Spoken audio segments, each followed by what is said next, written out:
Buenas tardes. A nombre del equipo 10, conformado por Lorena Mitates, Santiago del Valle y David Benavides, repasaremos dos conceptos financieros importantes en el momento de realizar una inversión y correr riesgos. El primero que conoceremos es el modelo CAPM. En el mundo de las finanzas, existen herramientas que ayudan para la correcta toma de decisiones. Bien sabemos que el que no arriesga no gana, y que a mayor riesgo, mayores ganancias. Sin embargo, tener referencias numéricas nos da de alguna manera una luz entre tanta oscuridad. Una de estas herramientas es la obtención de la beta. El modelo CAPM, que significa Capital Asset Pricing Model, nos da a conocer qué tan rentable es un activo mediante el precio al que se negocia y nos da a conocer cuál es su afectación al riesgo sistemático. Es decir, permite saber qué activos ofrecen una rentabilidad mayor para un determinado nivel de riesgo. Cuanto mayor es dicho riesgo, definido por su sensibilidad a los cambios en los rendimientos del conjunto del mercado y representado por el coeficiente beta, mayor es la prima de riesgo. Beta es una medida de riesgo perteneciente a un valor tomando como referencia un indicador representativo del mercado, es decir, beta determina la volatilidad de una acción. Existen distintas maneras de obtener beta. A continuación veremos dos de ellas. La primera se obtiene mediante la siguiente fórmula. Despejando el rendimiento esperado, obtenemos la fórmula de beta. Dentro de esta debemos conocer el rendimiento esperado, la prima de riesgo del mercado y la tasa libre de riesgo.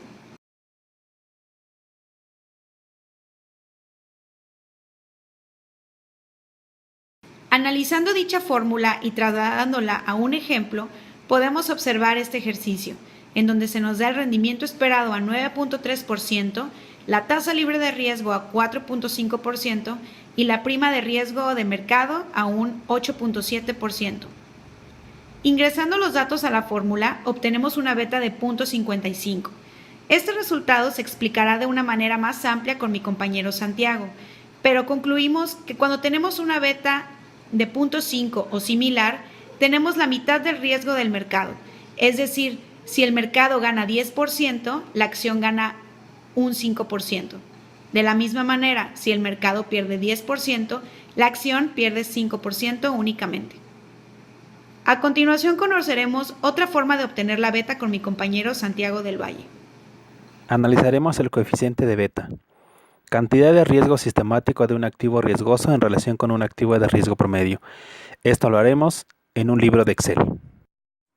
El índice que utilizaremos es el compuesto por Standard & Poor's, que incluye las acciones de las 500 empresas más grandes. Es un índice más amplio y mide el resultado de una cartera compuesta por acciones de cada empresa en proporción al número de acciones que han sido emitidas. Esto lo haremos con 5 años atrás. Es muy importante que hablemos de los riesgos. Un riesgo diversificable es la porción de riesgo de un activo que se atribuye a causas aleatorias relacionadas con la empresa. Se elimina a través de la diversificación y también se le conoce como riesgo no sistemático. Un riesgo no diversificable es la porción relevante del riesgo de un activo que se atribuye a factores del mercado que afectan a todas las empresas. No se elimina a través de la diversificación y también se le conoce como riesgo sistemático. El cálculo de beta lo haremos mediante un análisis de regresión, utilizando las herramientas ya disponibles en Excel. En este gráfico podemos observar la recta amarilla. Es la línea del mercado de valores. En este caso estamos tomando valores de Standard & Poor's 500. La diferencia con respecto a la línea roja, que es la tasa libre de riesgo, viene siendo la prima de riesgo. Para realizar este ejercicio necesitaremos 3 datos muy importantes. El índice Standard & Poor's 500. Este lo debemos de tener diario, así como el resto de los datos. Índice de Treasury Bill de los Estados Unidos a 90 días y el índice de la compañía a evaluar, también a 90 días. Debemos tener cuidado en que todos sean diarios y en la misma cantidad de años. Debemos de tener todos los datos con la misma fecha. Esto los podemos hacer coincidir mediante la fórmula buscar V, que busca en vertical. El A2 se refiere al valor buscado. El F y G son las columnas donde va a buscar. En este caso ponemos el 2 porque es la segunda columna es el valor que necesitamos y nos va a devolver un valor 0 si no lo encuentra. Esto lo vamos a hacer para Treasury Bills y para los valores de la compañía que queremos evaluar. Los rendimientos los obtenemos mediante hacer una resta del antiguo valor entre el nuevo valor menos 1. Esto lo haremos para Standard & Poor's 500 y para los valores de Chevron, que en este caso es la compañía que vamos a evaluar. El porcentaje de Treasury Bills los dividimos entre 3.600 porque necesitamos el valor diario y lo necesitamos en porcentaje. Es por eso que le agregamos 2 ceros. Las variables dependiente e independiente las obtenemos mediante el rendimiento de la acción de la compañía, que es igual, en este caso a la columna T3, que son la resta del antiguo valor menos el nuevo valor. Y el premio, que ese lo obtenemos mediante el rendimiento de Standard & Poor's menos el índice de los Treasury Bills, ya divididos entre 3.600. Ya que tenemos las variables dependiente e independiente, en nuestro libro de Excel en la pestaña Datos, vamos a dar clic en el icono Análisis de datos. Posteriormente vamos a buscar el menú Regresión. Al darle clic ahí se nos abrirá esta ventana. En el eje Y colocaremos la variable dependiente, que es igual a los rendimientos de la compañía. En el rango de entrada X colocaremos la variable independiente, que es igual a la resta entre el índice bursátil y los Treasury Bills.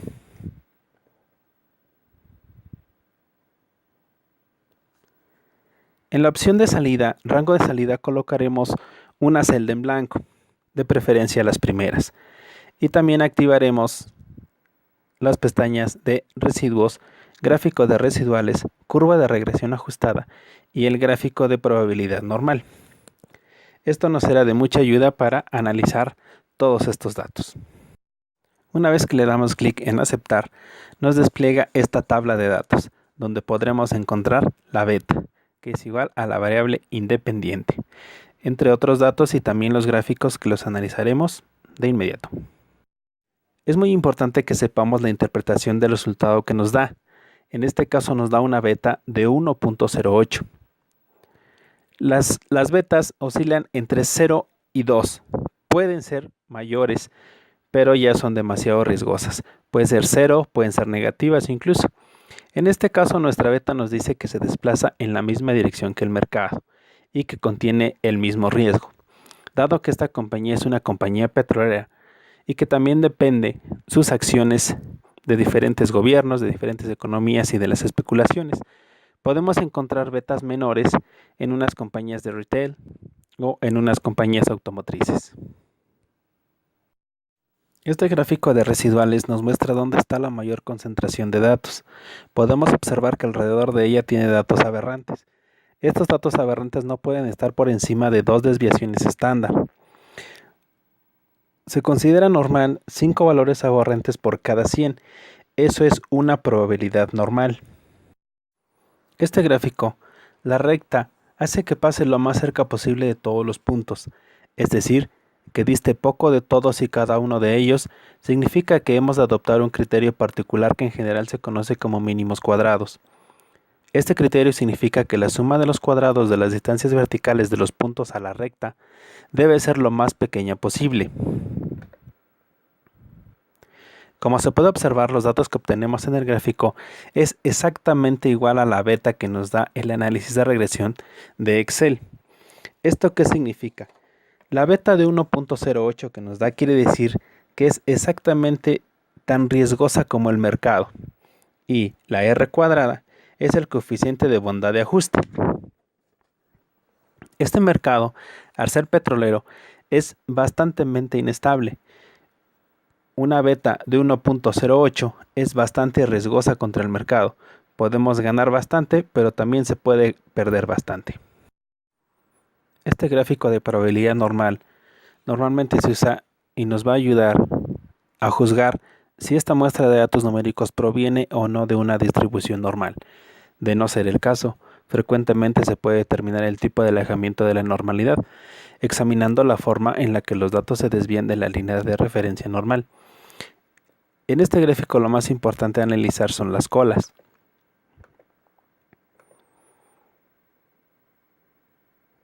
Esto se cumple en casi una línea recta, exceptuando los extremos. Esos datos nos va a decir que no es una normalidad en los datos, valga la redundancia. Hola, ¿qué tal? Bueno, continuando con nuestra exposición de equipo, primeramente me gustaría presentarme. Mi nombre es David Benavides y yo les expondré el tema de costo promedio ponderado de capital, mejor conocido como WACC por sus siglas en inglés. Vamos a ver qué es el WACC. El WACC es la tasa de descuento a la cual determina el costo financiero del capital de una entidad o empresa. Esta tasa de descuento se obtiene por medio de la ponderación de la proporción de los puntos que cuestan los recursos que posee la empresa con los recursos externos.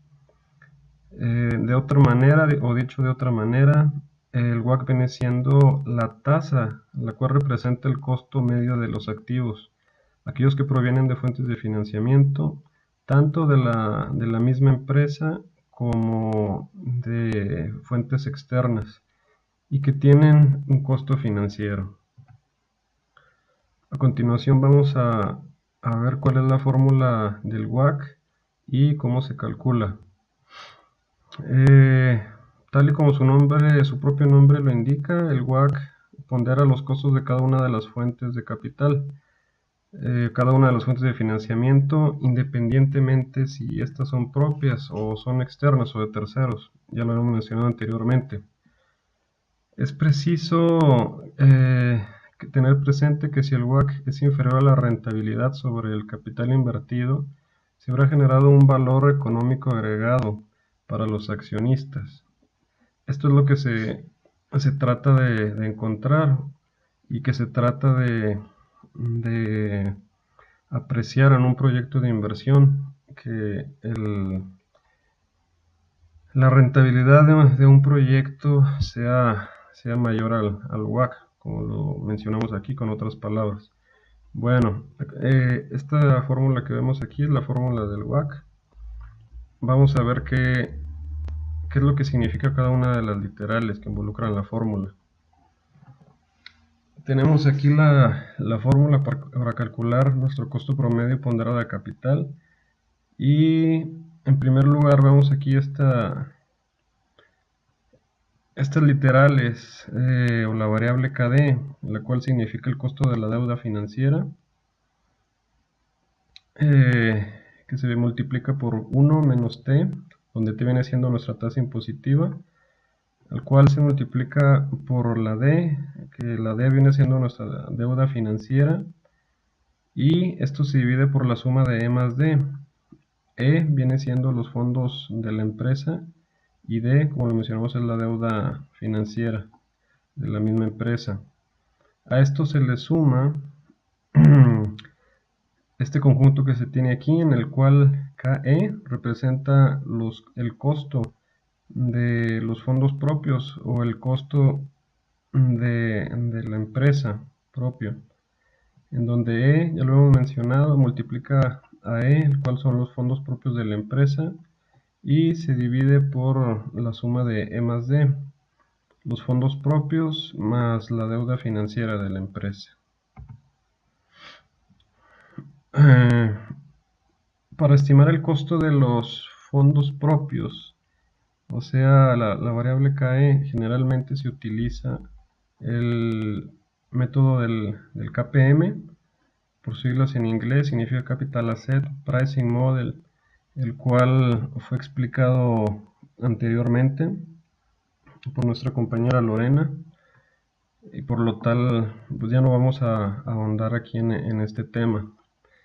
Es importante mencionar que este modelo nos sirve para calcular el precio de un activo o una cartera de inversión, y esto supone la existencia de una relación lineal entre el riesgo y la rentabilidad financiera del activo.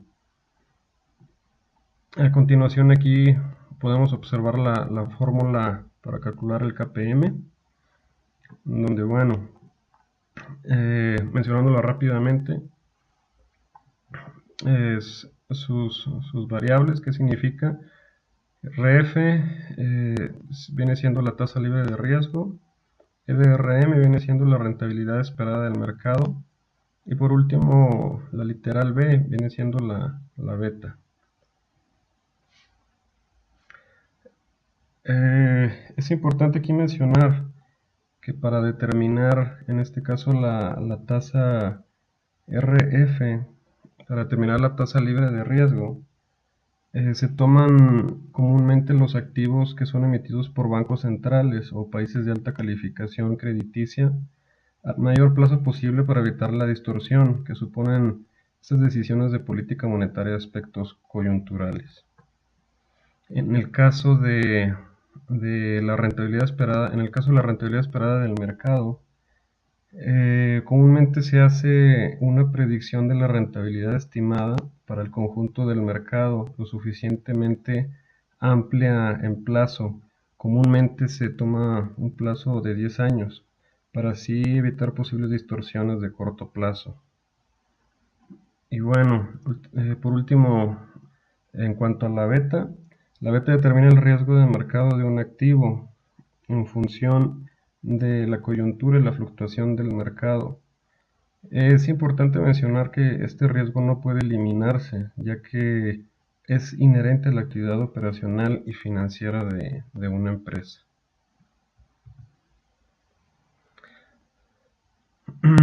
Bueno, si ahondando un poco más sobre el tema de la beta, si además quisiéramos determinar el efecto de la beta en función de la estructura financiera de la empresa, para esto pues tendríamos que obtener la beta apalancada.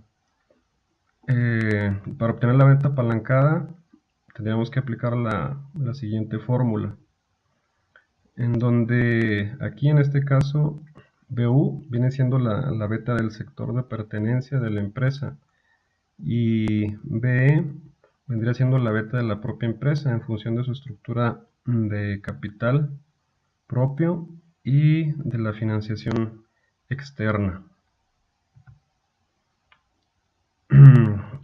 Bueno, hablando ahora acerca de la variable KD, como lo vimos que es necesario para calcular también el WACC, me gustaría mencionar que bueno, para determinar el costo de deuda, que viene siendo la variable KD, debemos de tomar en cuenta que el costo del pasivo de una empresa viene determinado más por la estructura financiera que por los mercados de capitales. Luego de esto podremos partir de la hipótesis de que la financiación de cada proyecto obedece a la misma estructura que el conjunto de la empresa. Y bueno, aplicando los conceptos teóricos ahora a un pequeño problema para ilustrar cómo se calcula la WACC y qué significa, tenemos aquí los siguientes datos, el cual nos muestra ya una tasa libre de riesgo, RF, el cual es de 0.10%, una rentabilidad esperada del mercado de 7%, una beta, BU de 1.05, fondos propios de 1.44 millones, un nivel de endeudamiento de 3.6 millones, una tasa impositiva del 15% y un costo financiero que vendría siendo nuestro KD del 2.55%. Bueno, en este caso, imaginamos que la empresa tiene un nivel de fondos propios, como lo vemos aquí, de 1.44 millones y una deuda de 3.6 millones. Suponemos que la empresa es un poco pues, más arriesgada que la media o que el promedio del mercado al asignarle una beta del 1.05, que según la estructura del capital de esta empresa, aquí en el ejemplo, nos lleva a obtener una beta apalancada del 3.28, la cual calculamos con la fórmula que se ilustró anteriormente. Por otro lado, pues esperamos que del mercado de empresas en promedio se espera una rentabilidad del 7%. Y bueno, con estos datos, el costo de capital es del 22.74%, eh, como lo ilustramos anteriormente, como la forma de calcular nuestra variable KE. Y bueno, con estos datos que tenemos aquí y aplicando la fórmula de la WACC que se mostró anteriormente, obtenemos una WACC de 8.05%. ¿Qué es lo que nos dice esta WACC? Bueno, el WACC será mayor cuanto mayor sea la tasa libre de riesgo, la rentabilidad esperada del mercado, la beta, el nivel de endeudamiento y el costo financiero. En cambio de esto, el WACC se reducirá cuanto mayor sea la tasa impositiva y el nivel de los fondos propios de la empresa. Es importante también mencionar aquí que con este número obtenido de la WACC, pues los inversionistas se dan una buena idea sobre cuál debe ser la tasa de rendimiento mayor en este proyecto de inversión para que ellos obtengan ganancias. En este caso aquí en el problema obtuvimos que la WACC fue igual al 8.05%, por lo cual la tasa de rendimiento o una tasa de rendimiento adecuada en este proyecto de inversión para los inversionistas sería una tasa de rendimiento igual o mayor a la WACC que obtuvimos. De esta manera, pues los inversionistas que están interesados en financiar nuestro proyecto podrían obtener ganancias. Bueno, por último, me gustaría mencionar algunas ventajas e inconvenientes del WACC. La principal ventaja del WACC es que este determina el costo de la inversión independientemente de las fuentes de financiación para así poder determinar una tasa de rendimiento superior a la WACC y por tanto genere valor agregado para los accionistas, lo que comentábamos anteriormente. Un inconveniente es que el WACC supone que la estructura de capital se mantiene constante, por lo que no contempla la posibilidad de que en el futuro la empresa pueda reducir o aumentar su nivel de endeudamiento.